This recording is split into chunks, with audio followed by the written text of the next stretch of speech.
আসসালামু আলাইকুম ভিউয়ার্স, কেমন আছেন সবাই? আশা করি সকলে ভালো আছেন। আপনারা দেখছেন মাছের খামার ইউটিউব চ্যানেল।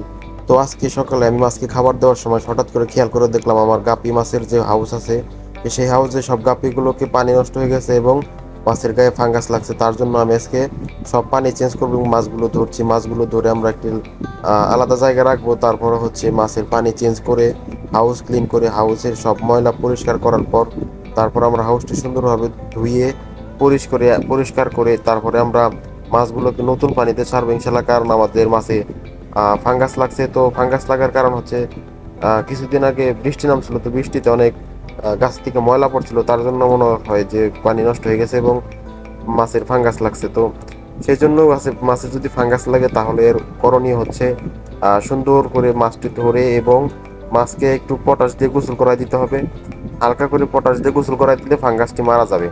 তো নতুন পানি দিয়ে মাছ টেম্পারেচার অ্যাডজাস্ট করে রাখতে হবে। তো আমাদের মাছগুলোকে ধরার কার্যক্রম প্রায় শেষ। তো আমার মাছগুলোকে ধরে আগে পানি সবটুকু ফেলে দেবো, ময়লা পানি ফেলে দিয়ে আমরা নতুন পানি অ্যাড করে তারপরে আমরা সুন্দরভাবে মাছটি আবার টেম্পারেচার অ্যাডজাস্ট করে ছেড়ে দেবো। তো আমাদের পানি ফেলা শেষ। তো আমাদের এখন হাউজে পানি দেওয়া হচ্ছে। আর হচ্ছে মাছের হাউজে আমার কিছু ডেন্সা ছিল, তো ডেন্সা ময়লা ধরে গেছিলো, আমরা ডেন্সা সব কিছু পরিষ্কার করে আবার নতুন করে ডেন্সা দিয়ে নেব।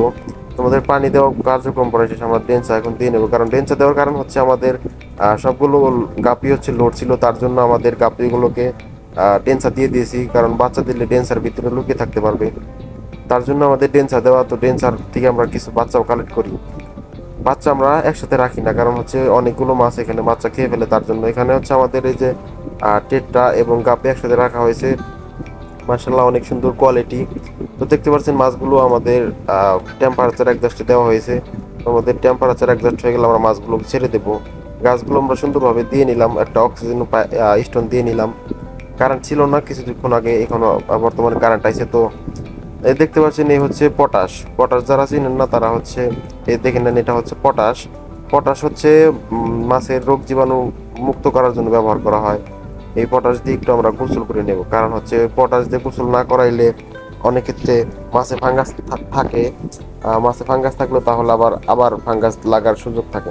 তো পটাশ দেওয়ার পর যদি পারেন একটু পানিতে মিথাইন ব্লু ব্যবহার করার চেষ্টা করবেন, কারণ হচ্ছে মিথাইন ব্লু অনেক কার্যকরী পানি পরিষ্কার এবং মাছের শরীরের জন্য। মিথাইন ব্লু ব্যবহার করার চেষ্টা করবেন। তো আমাদের পটাশ দিয়ে পটাশ দিয়ে গোসল করানো শেষ। তো এখন আমরা মাছগুলোকে ছেড়ে দেবো, কারণ বেশিক্ষণ রাখা যাবে না। বেশিক্ষণ রাখলে আবার মাছের ক্ষতি হতে পারে, তার জন্য আমরা মাছগুলোকে আমরা ছেড়ে দিচ্ছি। তো মাছগুলো এখানে আমাদের মিক্স গাপ্পির সেট আপ। তো যাদের প্রয়োজন হয় আমাদের কাছ থেকে মিক্স গাপ্পি নিতে পারেন, সম্পূর্ণ লোডেড। এবং কিছু জেব্রাও আছে, জেব্রাও লাগলে জানাবেন, কারণ এগুলো হচ্ছে আমাদের নিজের হোম ব্রিডের মাছ। তো ট্রেডটা আমরা ইনশাল্লাহ ট্রেডটা কিছুদিনের মধ্যে ব্রিডিংয়ে বসাবো। আমাদের এখন জায়গা স্বল্পতার কারণে আমরা বসাইতে পারছি না।